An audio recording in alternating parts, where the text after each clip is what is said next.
Welcome back students to our 40 day strategy physics sprint with numerical वाला। आज हम cover करने वाले हैं अल्टरनेटिंग चैप्टर को, जो आपके लिए नाइटमेयर था, अब रहेगा नहीं। तो आज हम कवर करेंगे उसके कुछ बेसिक टर्म्स को, उसे सीखेंगे बिल्कुल बेसिक से और वहीं से शुरू कर देंगे उनके न्यूमेरिकल्स को। क्या बात समझ में आई? क्या बात समझ में आई? तो आइए जल्दी से शुरू करते हैं। अपने इसी को जल्दी से हाथ में कॉपी और पेन ले लो। आज के बाद ये चैप्टर आपका बिल्कुल स्कोरिंग हो जाएगा, आई विल गारंटी यू। चलिए लेट्स गेट स्टार्टेड। तो सबसे पहले देखेंगे अल्टरनेटिंग करंट की शुरुआत हम कहां से करने वाले हैं। तो हमने लिखा है पहले direct current. What is the direct current? current whose direction does not change with time through a load are known as direct current। एक ऐसी करंट जिसका डायरेक्शन टाइम के साथ और मैग्नीट्यूड चेंज नहीं होता है उसे हम क्या बोलते हैं? डायरेक्ट करंट बोलते हैं। डायरेक्ट करंट यहाँ पे देखो हम लोगों ने ग्राफ बना के रखा है विद रिस्पेक्ट टू टाइम। क्या हो, एक स्ट्रेट लाइन जा रहा है बिल्कुल parallel to the time axis, मतलब टाइम और मैग्नीट्यूड, टाइम के साथ जो मैग्नीट्यूड है और जो डायरेक्शन है वो चेंज नहीं कर रहा है। क्या बात समझ में आ गई? क्या बात समझ में आ गई? चलो अब सब अच्छे से समझेंगे कि what is the alternating current. बहुत अच्छे से समझेंगे क्या है अल्टरनेटिंग करंट। लिखा है and alternating current is the current whose magnitude, जिसका magnitude changes periodically with time. Periodically word आ गया, इसका मीनिंग क्या हुआ कि एक फिक्स टाइम के बाद विद टाइम होता। समझना, टाइम के साथ चेंज तो हो रहा है पर ऐसा नहीं कि जितना चाहे चेंज हो जाए, जब चाहे चेंज हो रहा है। पीरियोडिकली वर्ड होने से क्या होता है, एक फिक्स टाइम के बाद ही ये अपनी वैल्यू चेंज करेगा। कितनी वैल्यू चेंज करेगा? Between zero and maximum value, zero से मैक्सिमम वैल्यू के बीच में ही क्या करेगा? चेंज करेगा। क्या बात समझ में आई? क्या बात समझ में आई? देखो यहाँ पे हम लोगों ने 4 ग्राफ्स बना के रखे हैं, ध्यान से देखो। पहला ग्राफ है हमारा, यहाँ पे देखो ये बना हुआ है हमारा स्क्वायर वेव ग्राफ बना हुआ है। ध्यान से देखो इसमें क्या हुआ है, आई नॉट वैल्यू गई है। देखो ये यहाँ से करंट की वैल्यू मुझे आई नॉट मिल रही है, ठीक है। t/2 के बाद फिर से मुझे देखो I not value milli, minus का मतलब हो गया अपोजिट डायरेक्शन में मिली। फिर t टाइम के बाद मुझे इधर वैल्यू मिली, फिर t के बाद, मतलब हर t/2 के बाद ये अपनी वैल्यू क्या कर रहा है? बदल रहा, पीरियोडिकली फिक्स्ड है। सेम ऐसे इस ग्राफ में आके देखो, I naught maximum value, I naught maximum value दोनों अपोजिट डायरेक्शन में सेम वैल्यू देगा, जितनी पॉजिटिव है उतनी नेगेटिव में भी। क्या बात समझ गए? यहाँ पे ग्राफ को देखो एज इट इज, देखो जीरो से स्टार्ट हुआ t/2 पे और फिर t/2 के बाद इसने अपनी डायरेक्शन को बदला और t पे आके वापस आ गया। सेम एज इट इज इस ग्राफ को, ये हमारा कैसा ग्राफ होता है? साइन वेव ग्राफ होता है। जनरली आप यही ग्राफ देखोगे, देखो आई नॉट मैक्सिमम वैल्यू और वही वैल्यू देखो निगेटिव डायरेक्शन में उसने दिया, सेम अमाउंट दिया। t/2 पे देखो, t/2 के बाद इसने फिर से अपना साइकिल कंप्लीट किया, तो t/2 प्लस t/2 कितना हो गया? t। यानी हर एक फिक्स टाइम के बाद ये अपनी डायरेक्शन को क्या कर रहा है? बदल रहा है। क्या बात समझ में आई? क्या बात समझ में आई? चलो ठीक है, आगे समझते हैं।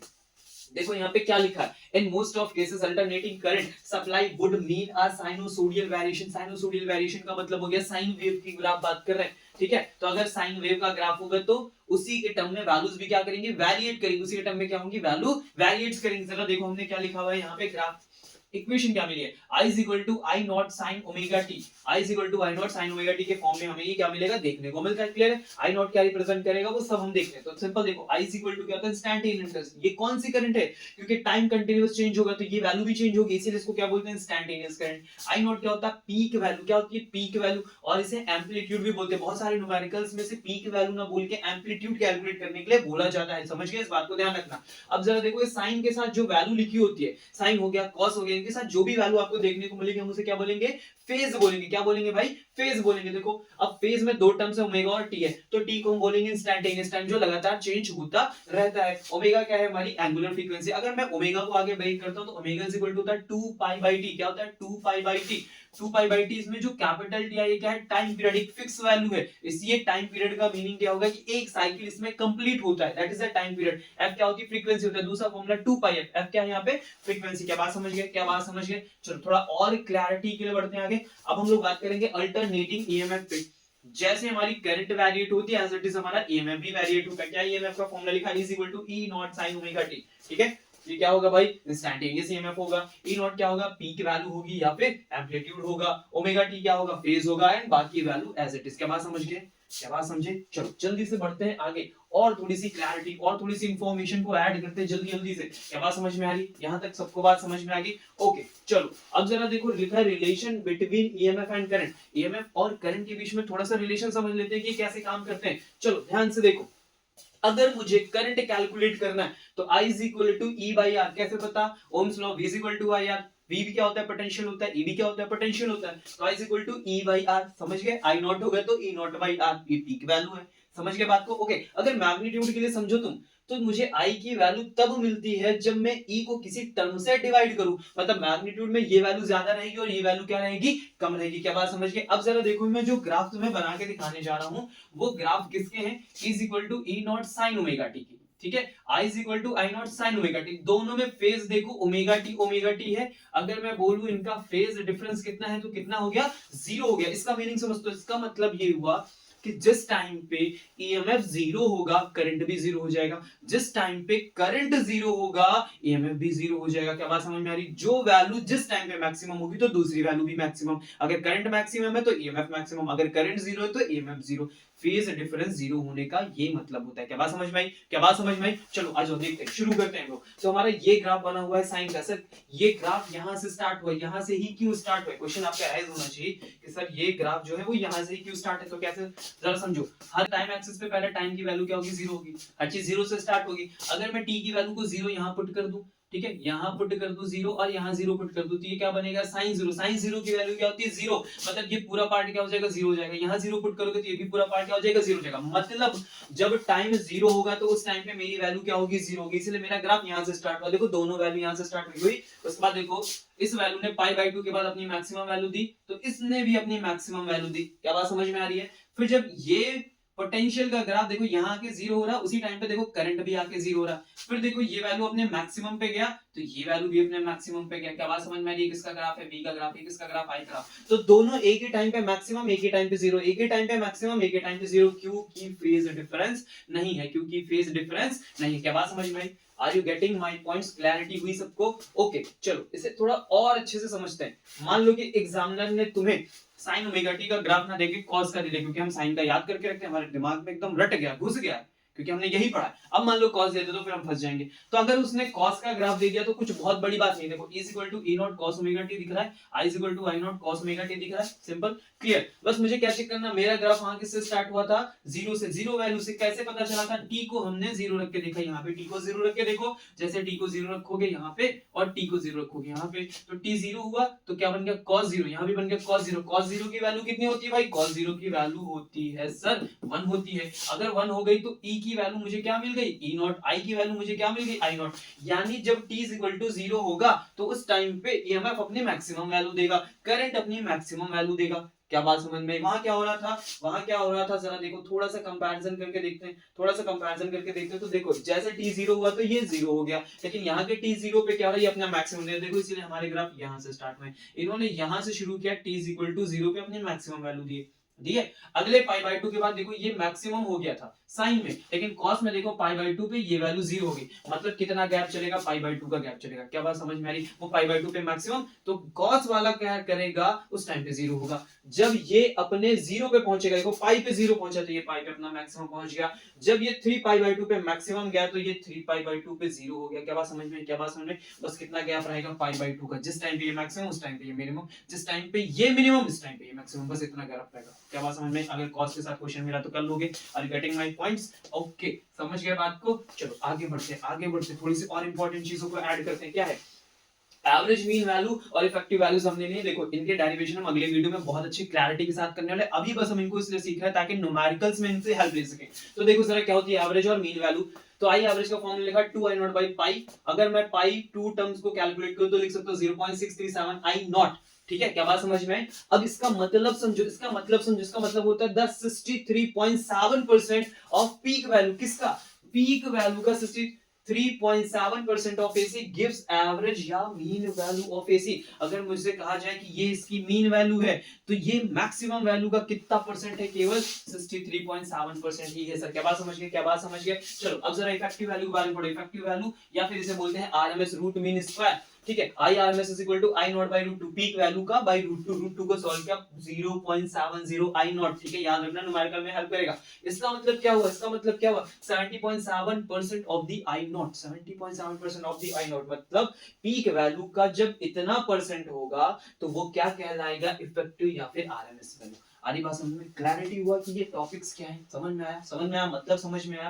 पीक वैल्यू जब अपने इतने परसेंट पे होती है तो ये कहलाती है, इतने परसेंट पे होती है तो ये कहलाती है, और 100% पे होती है तो पीक कहलाती है। बहुत बढ़िया। चलो हम इतनी बात सीख गए, थोड़ी सी इन्फॉर्मेशन हमने कलेक्ट की। जब थोड़ी सी इन्फॉर्मेशन हमारे पास आ जाए तो उसे एग्जीक्यूट करना चाहिए, नहीं कि बहुत सारी इन्फॉर्मेशन इकट्ठा करते जाओ फिर यूज ना करो। पहले इन्फॉर्मेशन थोड़ी सी इकट्ठा करो और फिर उसे तुरंत क्या करो, एग्जीक्यूट करो। जैसे अभी मैं कर रहा हूँ, थोड़ी सी इन्फॉर्मेशन इकट्ठा हुई, अब हम तुरंत देखो नुमाइकर्स पे आगे, एग्जीक्यूशन पे आगे, देखो हम कर पाते हैं कि नहीं कर पाते हैं। आ जाओ मेरे साथ शुरू करते हैं, चलो आ जाओ। तो पहला क्वेश्चन पढ़ते हैं, क्या लिखा है।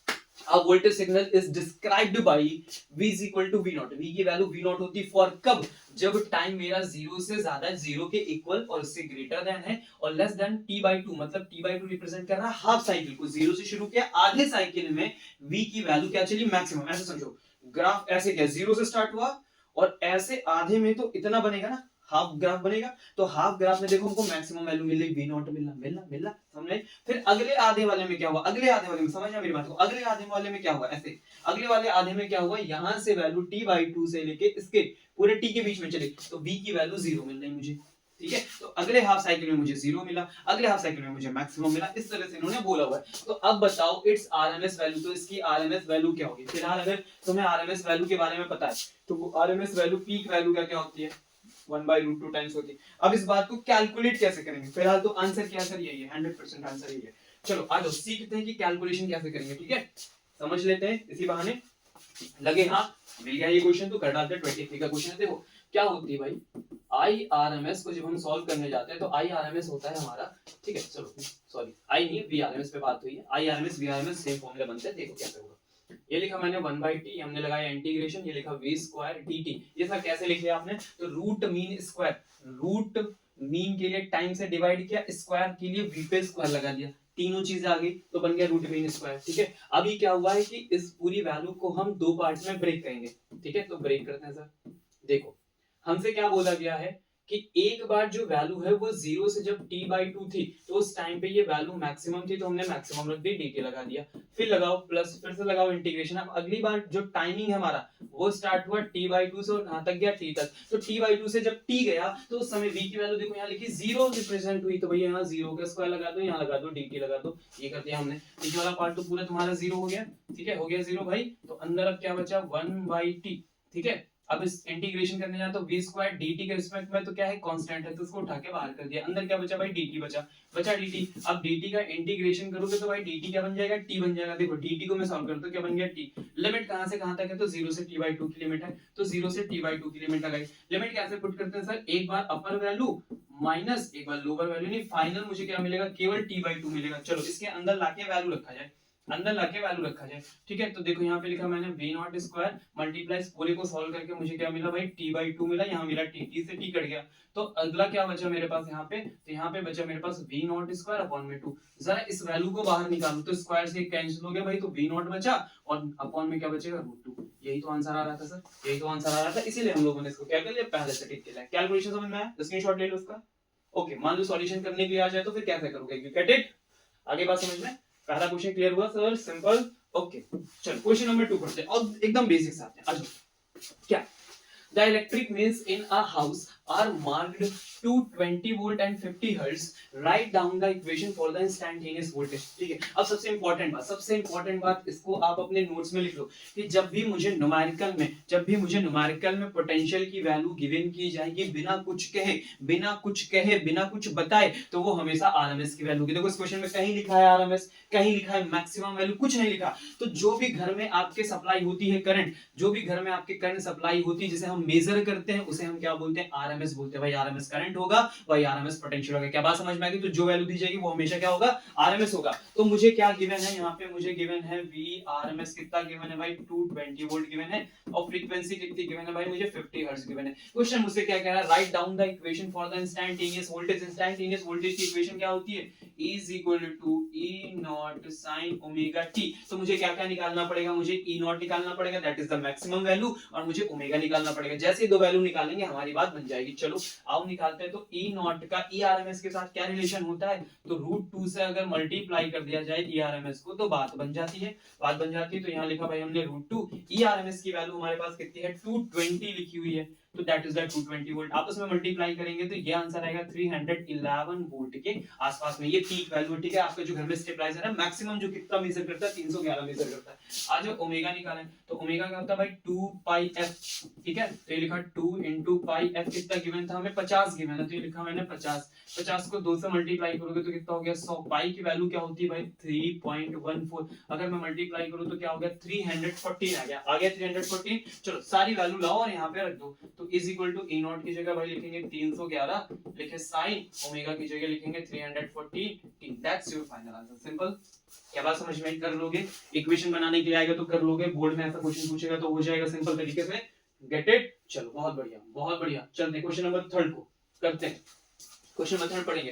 क्या लिखा था? Peak value of alternating voltage, the peak value of alternating voltage applied to a 50 ohm resistance. एक 50 ओम के रेजिस्टेंस में पीक वैल्यू लगाई गई है। कितनी है पीक वैल्यू? इस 10 वोल्ट। तो सर मुझे क्या दिया यहाँ पे V नॉट दिया है, कितना दिया है 10 वोल्ट दिया है, रेजिस्टेंस कितना दिया है भाई 50 ओम दिया है। Very good. आगे क्या मांग रहा? Find the RMS current. क्या रहा? आरएमएस करंट निकालो। सर अगर मुझे कभी भी आरएमएस बोला जाएगा तो पहले मुझे Vrms की जरूरत पड़ेगी, R से डिवाइड करूंगा। तो समझ गए बात को? I is equal to V by R होता है, तो अगर IRMS बोल रहा तो Vrms मेरे पास होना चाहिए, ठीक है। मुझे तो V नॉट दिया है तो Vrms चलो दौड़ के निकालें, तो Vrms क्या होता है भाई V नॉट बाई √2, ठीक है। V नॉट की वैल्यू लिखेंगे 10, √2 की वैल्यू हमने लिख दी भाई, आगे बात हमने 10 अपॉन में √2 आ गया। क्या बात समझ में? यहां तक कोई दिक्कत समस्या परेशानी क्लियर है सबको? ओके आगे क्या बोला है क्वेश्चन है? चलो चलो IRMS पहले तुम्हें निकाल दे। देखो मैं यहाँ तुम्हें कैलकुलेशन कराना नहीं सिखा रहा हूँ, मैं सिखा रहा हूँ कि कैसे सॉल्व करोगे, आगे तो कर लोगे। चलो Vrms कितना निकल के आया? तो 10 भाई सर √2 निकल के आया। R कितना दिया है? 50 दिया है, तो भाई ये √2 हो गया और ये मल्टीप्लाई में तुम्हारा कितना हो गया 50 हो गया। क्या बात समझ में? इसको सॉल्व कर लोगे तुम्हारा रिजल्ट कौन सा निकल के आ जाएगा? IRMS का रिजल्ट निकल के आ जाएगा। क्या बात समझ में? क्या बात समझ में आ गई? ओके आगे क्या बोला है? If the voltage frequency is 100 hertz, frequency मतलब f कितना दिया है 100 दिया है हमें, तो right the equation for instantaneous current. चलो जल्दी से वीडियो को पॉज करो, इंस्टेंटेनियस करंट के लिए इक्वेशन निकालो जल्दी से, फास्ट फास्ट। क्या चाहिए होगा सर? तो I इज इक्वल टू क्या होता है I not sine omega T, ठीक है। I नॉट तो हम निकाल के बैठे हुए, कहां निकाल के बैठे हुए भाई? I not I not I not I not I not तो IRMS हम निकाल के रखे हुए, I नॉट हमने निकाला। चलो I नॉट भी निकल जाएगा, बहुत एक ही लाइन में अभी आंसर आ जाएगा I नॉट का। मुझे I नॉट चाहिए होगा और मुझे ओमेगा चाहिए होगा। चलो आजा निकाल लेते हैं। तो I नॉट निकालने के लिए बहुत simple sir V not by R करो, है ना। तो V नॉट कितना दिया 10 दिया, R कितना दिया 50 दिया। सर ये कट के क्या आया भाई 1/5। 1/5 को तुम क्या लिख सकते हो? 1/5 को क्या लिख सकते हो भाई? लिख सकते हैं 0.2 एम्पियर, कोई दिक्कत नहीं। चलो ओमेगा निकालो, वो तो ओमेगा होता है भाई 2 पाई एफ, तो लिखा भैया 2, ये लगाया पाई, एफ कितना है? एफ दिया मुझे 100 दिया, तो क्या हो गया 200 पाई हो गया। सिंपल, दोनों वैल्यूज मेरे पास है। चलो आ जाओ रख दो एक लाइन में, I is equal to I naught पे रखो 0.2, ठीक है। फिर लिखो साइन ओमेगा कितना है 200 पाई 40, दैट्स इट फिनिश्ड। सिंपल। आ रही बात समझ में? आ रही बात समझ में? कैलकुलेट कर लो कि कोई बहुत पहाड़ की बात नहीं। समझ में आया? सीखने को मिला कैसे करेंगे? Very good. चलो आगे बढ़ते हैं जल्दी से, स्पीड से, बहुत ज्यादा टाइम नहीं ले सकते, फास्ट। नेक्स्ट पार्ट पे आते हैं, कम ऑन फास्ट। तो अब हमें क्या करना है, थोड़े से और क्वेश्चन हम ऐड कर रहे हैं ताकि और ज्यादा क्लैरिटी आए और ज्यादा, ठीक है। नेक्स्ट क्वेश्चन नंबर 4 है, ठीक है। जिनको समझ में आए पढ़ो क्वेश्चन को, जिनको समझ में आए पॉज करो, सॉल्व करो और फिर वीडियो देखो। चलो क्या लिखा हुआ है? The effective value of current is 50 hertz AC circuit is 5 ampere. Effective value का मतलब जिसे हम मेजर कर पाए, इफेक्टिव वैल्यू को बोलते हैं सर RMS। बात हो चुकी है, ओके। तो किसकी दिया है सर? IRMS दिया है। IRMS कितना दिया है सर हमें? 5 एम्पियर दिया है 5 एम्पियर, ओके। फ्रीक्वेंसी कितनी दी है भाई आपको? तो फ्रीक्वेंसी दे रखा है ना 50 हर्ट्ज दे रखा, बहुत बढ़िया। आगे बढ़ते हैं, क्या चाहिए इनको? पीक वैल्यू ऑफ करंट चाहिए। क्या चाहिए इनको? Peak value of current. तो लगा दो भाई I naught is equal to IRMS, किससे मल्टीप्लाई कर देते हैं? √2 से मल्टीप्लाई कर देते हैं। IRMS कितना है भाई 5 है, √2 की वैल्यू कितनी है 1.414 है। चले मल्टीप्लाई कर लिया जाए। चलो आ जाओ, 5 4 से कितना होता है भाई 20 होता है, यहाँ पे 2 कैरी हो गया, 5 1 5 2 कितना हो गया भाई? 5 1 2 कितना हो गया? 7 हो गया। फिर से कर लेते हैं, 5 4 20 हो गया, तो यहाँ पे 0 ले लेते हैं, यहाँ पे इसको कैरी दे देते हैं। 5 1 कितना हो गया? 5 5 2 कितना हो गया भाई? 7 हो गया। 3 के बाद लगा दो पॉइंट, तो 707 एम्पियर आ गया। अभी कर दिया कैलकुलेशन, सिंपल है, कोई दिक्कत नहीं है ना। ओके बढ़िया, इतना ही आसान है। ये ना कहो कि सर छोड़ दिया, आप तो कर दिया मैंने। अगला, mean value of current over half cycle. Mean value of current over half cycle, मुझे मीन वैल्यू चाहिए। मीन वैल्यू क्या मतलब क्या होता है, क्या होता है मीन वैल्यू? अभी सर थोड़ी देर पहले बात हुई थी, आई एम निकालना है, तो मैंने आपको सिखाया था क्या होता है, तो वहां पे लिखा था 2 पाई ऑफ आई नॉट, याद आया? याद आया मीन वैल्यू। और इसका आसान सिंपल, तो इसको याद था 0.637 इंटू आई नॉट, ये रिजल्ट पे बात हुई थी कि इतना परसेंट हो जाता है उसका। ओके, तो लिखो 0.637 और मल्टीप्लाई में देखो क्या है आपके पास 7.0, कितना 70। ठीक है, ये कुछ वैल्यू है, इनको आपस में आपको क्या करना है, मल्टीप्लाई कर देना है। मैं आपको जनरल बता देता हूँ कितना आंसर आएगा, 7 6 42। ठीक है, तो आगे कर लेना 4 पॉइंट समथिंग आंसर आ जाएगा, दैट्स योर करंट हो गई। क्या बात समझ में आ गई? सीख गया, सीखने को मिला, सीखने को मिला। ओके, आगे the value of current, the value of current 1/300 second after, यानी 1/300 सेकंड के बाद इट वाज 0। क्या ये वैल्यू 0 हो जाएगी? क्या ये वैल्यू 0 हो जाएगी? ये हमसे ऐसा पूछ रहे हैं, ये हमसे ऐसा पूछ रहे हैं। ठीक है, ओके, थोड़ी सी हमने जगह बना ली। क्या हमसे पूछ रहे हैं कि ये जो करंट की वैल्यू है इतने सेकंड के बाद 0 हो जाएगी, तो तुम क्या करो, सबसे पहले इक्वेशन लिखो, I = I not sin omega T. ठीक है, रख लिया तुमने। ओके, अब I नॉट की वैल्यू हम निकाल चुके हैं। फॉर एग्जांपल मैं यहाँ पे 4 रख, ठीक है, मैं यहाँ पे 4 रख दिया। ठीक है, अब यहाँ पे लिखो साइन, फिर यहाँ पे लिखेंगे भाई यहाँ ओमेगा, तो मुझे ओमेगा की जरूरत पड़ेगी। तो ओमेगा मेरे पास क्या, देखो ये फ्रीक्वेंसी लिखी, ये फ्रीक्वेंसी लिखी, ओमेगा यहाँ से निकाल लोगे सर, एक लाइन में आ जाएगा। चलो ये निकाल लेते हैं। तो v = भाई होता है 2 पाई f, तो यहाँ लिखा 2, ये लिखा भाई हमने पाई, f लिखा हमने 50, तो कितना हो गया 100, 100 पाई हो गया। ठीक है, 100 पाई को कितना लिखोगे भाई, 3.14, पाई की वैल्यू रख दोगे तो 314 आ जाएगा। बहुत सिंपल है। ठीक है ना सिंपल, कोई दिक्कत परेशानी तो है नहीं, सिंपल वैल्यू लिखो। चलो मैं यहाँ लिख लेता हूँ भाई, अब फॉर एग्जांपल मैंने लिख लिया 100 पाई, चलो मैं पूरा रख देता हूँ 314। उसके बाद t की वैल्यू कितनी भाई, तो 1/300 आया 1/300। तो ये वैल्यू और ये वैल्यू लगभग कितना है, यहाँ पे आई। ठीक है, अब देखो ये सॉल्यूशन ऑन अप्रोक्स जब हम लोग को सॉल्व करके देंगे, तो अब जरा बताओ कि क्या ये रिजल्ट किसी भी तरीके से 0 जाएगा? उसने बोला था कि वो 0 होना चाहिए, इट वाज 0। ये 0 तब होगा जब ये रिजल्ट 0 बन जाए। अब देखो 314 और 300 लगभग ऑन अप्रोक्स है, अगर कहीं से पाई की वैल्यू मैं 3 रख दूं, 0.14 हटा दूं, तो 300/300 हो जाता है, ये 1 हो जाता है, ये पूरा रिजल्ट। क्या बात समझ में आई? पूरा यहाँ का जो रिजल्ट मुझे 1 के आसपास मिलना शुरू होता है कि नहीं मिलना होता? इसका मतलब सर ये वाली बात क्या हो गई, नो नहीं सर, इसके बाद इसकी वैल्यू जो है वो 0 नहीं होगी। क्या बात समझ गए? ओके, चल आगे बढ़ते हैं क्वेश्चन नंबर 5 में आ गए हैं। ठीक है, बहुत बेसिक क्वेश्चन से, कुछ कठिन नहीं, बस आपको मैं इसलिए अलग अलग करा रहा हूँ क्योंकि कुछ अलग अलग पूछते हैं। तब ये ना हो कि ये कहां से आ गया, ये कहां से आ गया, ऐसा ना हो। आपके पास समझ में आ रही बात? बेसिक चीजों में ये क्या कर सकते हैं उन पे हम बात करें। ध्यान से देखो अगला question, the instantaneous value of N alternating voltage is given by, देखो इस बार इन्होंने क्या किया, पूरी इक्वेशन दे दी तुमको। अब जरा इस इक्वेशन से कुछ चीजें ढूंढो, तो ये देखो साफ साफ क्या लिखा हुआ भाई। ठीक है, चलो पहले क्वेश्चन की बात कर लेते हैं। क्यों पहले क्वेश्चन ने पूछा व्हाट इज एम्पलीट्यूड। एम्पलीट्यूड मैंने थोड़ी देर पहले कहा था कि ये लोग ऐसा क्वेश्चन पूछेंगे तो एम्पलीट्यूड का मतलब होता है पीक वैल्यू। क्या मतलब होता है पीक वैल्यू? यहाँ पीक वैल्यू क्या है भाई, ये लिखिए, तो ई नॉट कितना हो गया, 140 हो गया। क्या बात समझ में? क्या बात समझ में? ये क्या है, देखो इसको मैं यहाँ लिख देता हूँ, ई टी इक्वल टू, जब भी इस तरह करो तो पहले इसके नीचे अपनी इक्वेशन लिख लो, अब जो जहां मैच करे वो लिख लो। 140 हो गया, ओमेगा की वैल्यू 300 है, दिख रही है साफ साफ। ओके, फिर क्या पूछा, आरएमएस पूछा। आरएमएस का मतलब क्या होता है भाई, ईआरएमएस। ईआरएमएस का मतलब होता है ई नॉट बाई √2। ठीक है, तो ये लिखा हमने 140 अपॉन में हम लिखेंगे √2, तो वैल्यू हो जाएगी 1.414। है कोई दिक्कत समस्या परेशानी? आ गया। आगे बढ़ते हैं, फ्रीक्वेंसी ऑफ सप्लाई पूछे, फ्रीक्वेंसी कितनी है, तो देखो ओमेगा कितना है, तो ओमेगा दिया तुमको 300। क्या फ्रीक्वेंसी नहीं निकाल लोगे, 2 पाई f = 300। ठीक है, तो अगर मैं यहाँ से कहूँ भाई जो f निकाल लो, तो 300 अपॉन में क्या आएगा 2 पाई, 2 पाई मतलब 3.14। इसको सॉल्व करोगे और आंसर मिल जाएगा। समझ रहे हो, सिंपल है, कोई दिक्कत कुछ मुश्किल है, डिवाइड कर लोगे, नो प्रॉब्लम। ठीक है, क्वेश्चन समझ में आना चाहिए। क्या समझ में आना चाहिए सर? क्वेश्चन समझ में आना चाहिए कि एक्चुअल में करना क्या है, कैसे करना है, बस ये समझ में आ जाए। ठीक है, फिर तो प्रैक्टिस से हो ही जाएगा। क्लियर? क्या बात समझ में? तुमको डिवाइड मल्टीप्लाई करना नहीं सिखा रहा हूं मैं, तुम्हें सिखा रहा हूं क्वेश्चन को देख के सॉल्व कैसे करना है। चलो जल्दी fast. A resistance of 40 ohm is connected to an AC source of 220 volt, 50 hertz. मैंने क्या कहा था, अगर कोई वैल्यू दी तो वो क्या है, आरएमएस। ये क्या है, आरएमएस, भूलना नहीं। ओके, पूछ रहा आरएमएस करंट बताओ। ठीक है, तो तुमको मिला है VRMS 220। कितना मिला भाई 220 वोल्ट मिला है, ठीक है। तुमको फ्रीक्वेंसी कितने की मिली भाई 50 हर्ट्ज की मिली। तुमको रेजिस्टेंस कितने का मिला है भैया 40 ओम का मिला है। तो व्हाट दे डिमांड, तो सबसे पहले इन्होंने पूछा भैया हमें क्या दे दो, आई आर एम एस दे दो। तो I R M S is equal to V R M S upon R. बहुत simple sir, V R M S कितना दिया तुमने 220 दिया, आर कितना है भाई 40 दिया हुआ है, तो 0 से 0 कट कर दिया, ये कितना हो गया भाई 11/2, ठीक है। 11/2 का मतलब हो गया 5.5 एम्पियर।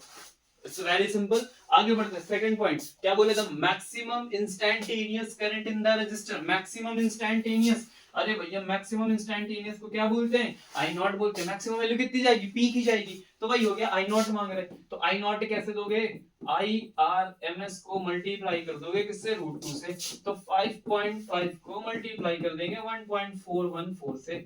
सिंपल, जो वैल्यू आएगी दैट्स योर आंसर।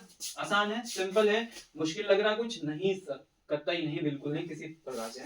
आगे बढ़ते हैं, the part of the third क्या लिखा था, time taken by the current, ठीक है। ये थोड़ा सा अच्छा है, इसको बहुत बढ़िया से समझना। By the current to change from its maximum value to RMS value. कह रहे हैं वो टाइम पता करो जितनी देर में करंट की वैल्यू इसके मैक्सिमम से आई नॉट से कहां चली जाती है, इसके आई आरएमएस पे चली जाती है। क्या बात समझ गए, ऐसा क्वेश्चन इन्होंने पूछा हुआ है, और थोड़ा सा पेन वैन बदला जाए तो मजा आए, ठीक है। ध्यान से समझना, कहानी को समझना, ठीक है। पीक वैल्यू, तो मैं इसके लिए क्या करता हूं, पहले एक इक्वेशन लिखता हूं। तो भाई I इज इक्वल टू क्या होता है, आई नॉट साइन ओमेगा टी, ठीक है। अब तुम चाहते हो कि करंट की जो वैल्यू है, भाई इसकी बात कर रहे हैं, ये पीक हो जाए, तो ये पीक कब होगा, जब साइन ओमेगा टी की वैल्यू क्या होगी, मैक्सिमम होगी, ठीक है। तो मैं बोल रहा हूं for max sine omega T must be 1। अब sign omega T must be 1 होने का मीनिंग क्या है कि ओमेगा टी की वैल्यू क्या हो जाए भाई 90 हो जाए, π/2। साइन 90 कितना होता है 1 होता है, ठीक है। तो मैं ऐसा करता हूं सर, मैं ऐसा करता हूं कि ये टाइम जो है मैं 1 लेट कर लेता हूं। रुक जाओ भाई, मैं कहता हूं ये टाइम मैं 1 लेट कर लूं, किसी 1 टाइम पे ऐसा π/2 हुआ, जैसे ही तुम रखोगे यहाँ पे, तो I इज इक्वल टू तुम्हें क्या मिल जाएगा आई नॉट, ये बात हुई। तो किसी t1 टाइम पे मुझे ये रिजल्ट मिला। क्या बात समझ में आ गई, समझ में आई। अब मुझे क्या चाहिए, आई आर एम एस चाहिए। तो फिर से अपनी इक्वेशन पे चलो, I is equal to I naught sine omega t. अब मेरी बात बहुत ध्यान से समझना, ठीक है।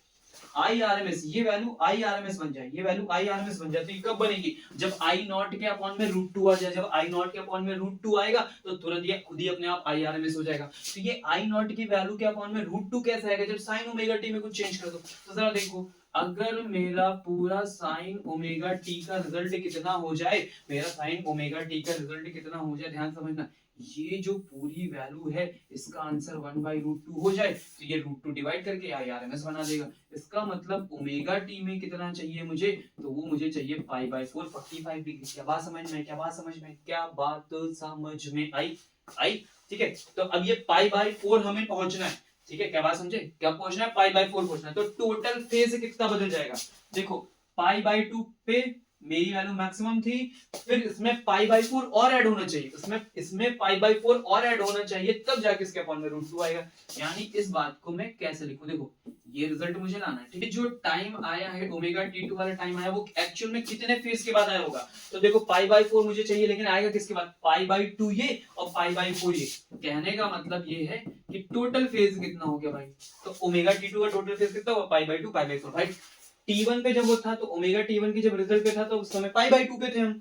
अब T2 पहुंच रहे हैं ना, अब T2 पहुंच रहे हैं, तो T2 पहुंच रहा हूं और मुझे वहां पे अपॉन में 1/√2 चाहिए, 1/√2 चाहिए, तो उसमें π/4 और ऐड करना पड़ेगा। इसलिए ओमेगा T2 क्या होगा, π/2 प्लस π/4। क्या बात समझ में, क्या बात समझ में आई, ओके। अब मुझे कैलकुलेशन में क्या करना है, मुझे कैलकुलेशन में करके देना है कि सर दोनों टाइम के बीच का डिफरेंस दे दो, मतलब T2 माइनस T1 मांग रहे हैं। अब जरा यहाँ से T1 निकालो, तो जरा यहाँ से T1 देखो, तो T1 is equal to pi upon omega, यहाँ भेज दो, तो क्या मिलेगा, पाई के अपॉन में, थोड़ा और दूर लिखता हूँ, पाई के अपॉन में भाई 2 ओमेगा मिल गया। अब यहाँ से T2 मांगो, तो ओमेगा अपॉन में भेजो, तो क्या मिलेगा, पाई, यहाँ पे मिलेगा π/2, ठीक है, मिलेगा, और फिर मिलेगा π/4 ओमेगा, और यहाँ लगा दिया माइनस, माइनस में तो सर ये वैल्यू कैंसिल आउट होती दिख रही, तो ये मिल गया भाई पाई क्या अपॉन में 4 ओमेगा, तो T2 minus T1, that's the result. ये हमें मिला डिफरेंस, ठीक है, पाई अपॉन में 4 ओमेगा।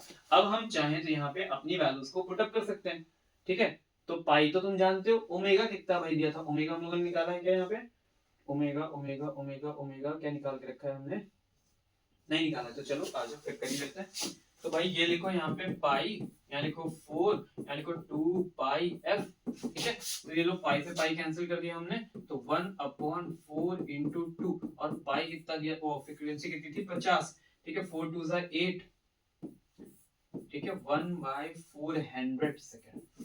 तो 1/400 सेकेंड के बाद जो हमारी वैल्यू है वो मैक्सिमम से कितना पहुंच जाएगी, कितना पहुंच जाएगी, यहाँ पे लिखेंगे सर कितने टाइम बाद, तो आफ्टर 1/400 सेकेंड के बाद जो हमारी आई नॉट की वैल्यू है वो IRMS पे पहुंच जाएगी। क्या बात समझे, क्या बात समझे, ठीक है। तो क्वेश्चंस में वेरिएशन देखने को मिला कि कैसे बहुत ज्यादा मैक्सिमम क्या क्या वेरिएशन कर सकते हैं, तो बिल्कुल बेसिक क्वेश्चंस है, इसमें और इधर उधर क्या कर सकते हैं, तो वो सारी चीजें हमने क्या कर दी यहाँ पे ऐड कर दी। क्या बात उनको समझ में आई, तो नेक्स्ट पार्ट में मिलते हैं, ये हमने बहुत बेसिक सा पार्ट किया, अगले पार्ट में जब हम आएंगे तो वहां पे फेजर डायग्राम्स को कवर करेंगे कि फेजर डायग्राम का बेसिक क्या होता है, फेजर डायग्राम बनाते कैसे, वहां से एंगल कैसे फाइंड आउट करते हैं, और उनके बोर्ड्स के न्यूमेरिकल को। क्या बात समझ में, तो अभी जितना बताया उसको जल्दी से फॉलो करो, उसको खत्म करो, और फिर नेक्स्ट डे हम लोग मिलते हैं, या फिर उसी दिन उम्मीद करेंगे कि हम मिलेंगे इसके अगले टॉपिक के साथ। क्या बात समझ में आई, तो समय कम है, स्पीड से पढ़ना है और बेहतरीन पढ़ना, तब तक के लिए टाटा बाय बाय।